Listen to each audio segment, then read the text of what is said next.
मार्च अप्रैल में हो सकते हैं नगरीय निकाय चुनाव। जी हां, राज्य निर्वाचन आयुक्त बीपी सिंह का बयान सामने आया है नगरीय निकाय चुनाव को लेकर। उनका कहना है कि आगे नहीं बढ़ेगी नगरीय और पंचायत चुनाव की तारीख। मतदाता सूची फाइनल होते ही चुनाव कराए जाएंगे। 3 मार्च तक मतदाता सूची फाइनल हो जाएगी। इस बार चुनाव में घर बैठे ऑनलाइन नॉमिनेशन भर पाएंगे। सरपंच के चुनाव में नहीं डाले जाएंगे ईवीएम से वोट, मतपत्र से होंगे सरपंच के चुनाव। बीपी सिंह का ये बयान है।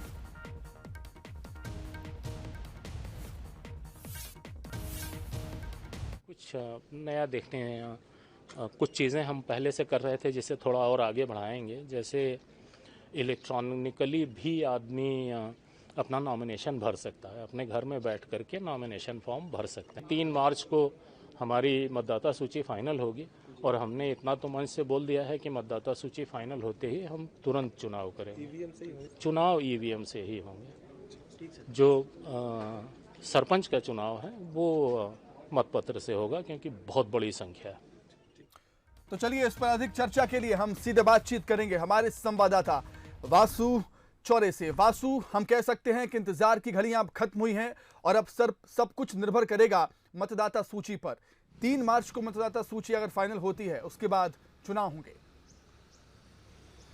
बिल्कुल सुमित, देखिए मतदाता सूची को फाइनल करने का काम जो है वो पिछले लंबे समय से चल रहा है। और नगरीय निकाय चुनाव की बात की जाए तो 1 साल से अधिक समय से नगरीय निकाय के जो चुनाव है वो टलते जा रहे हैं। 1 साल से अधिक समय का जो डिले है वो हो गया है और ये सब कुछ कोविड-19 के संक्रमण काल के चलते हुआ। हालांकि इसके बीच जो 28 सीटों पर मध्य प्रदेश में उपचुनाव हुए वो वैक्सीन आने के काफ़ी पहले ही संपन्न हो गए और कहीं ना कहीं निर्वाचन आयोग ने एक बड़ी भूमिका इन पूरे चुनाव के दौरान निभाई थी और सक्सेसफुली जो निकाय चुनाव है, जो विधानसभा के उपचुनाव थे मध्य प्रदेश में, वो कहीं ना कहीं हुए हैं। और अब निकाय चुनाव को लेकर भी जो तमाम तैयारियां हैं वो अपने अंतिम चरण में है। जैसा कि बीपी सिंह का भी हम बयान सुन रहे थे, उन्होंने कहा है कि 3 मार्च तक हमारी ये कोशिश रहेगी कि मतदाता सूची को पूरी तरह से फाइनल कर दिया जाए और जैसे ही मतदाता सूची फाइनल होगी उसके बाद चुनाव की जो तारीख है उनका घोषणा कर दी जाएगी, ऐलान कर दिया जाएगा। आप बता रहे थे सुमित, तो संभवतः मार्च से अप्रैल सेकेंड वीक के बीच में जो ये चुनाव है वो हो सकते हैं। तो कुछ ऐसा ही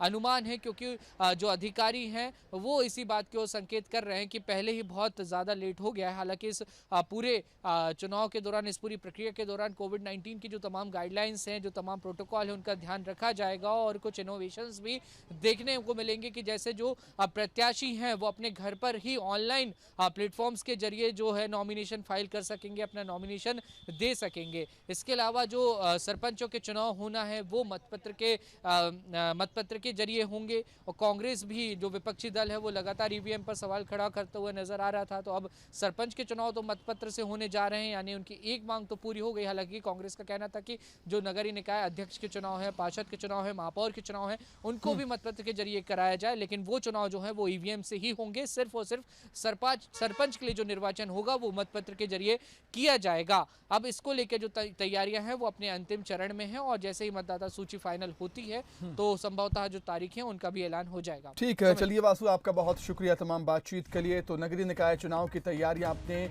अंतिम चरणों में पहुंच चुकी हैं। मतदाता सूची का काम लगातार जारी है और पूरी संभावना है कि 3 मार्च तक मतदाता सूची फाइनल हो जाएगी और जैसे ही सूची फाइनल होती है तारीखों का ऐलान कर दिया जाएगा। बीपी सिंह का कहना है कि आगे नहीं बढ़ेगी नगरीय और पंचायत चुनाव की तारीख और खास बात यह रहेगी कि सरपंच के चुनाव ईवीएम से नहीं होंगे, मतपत्र से होंगे इस बार सरपंच के चुनाव।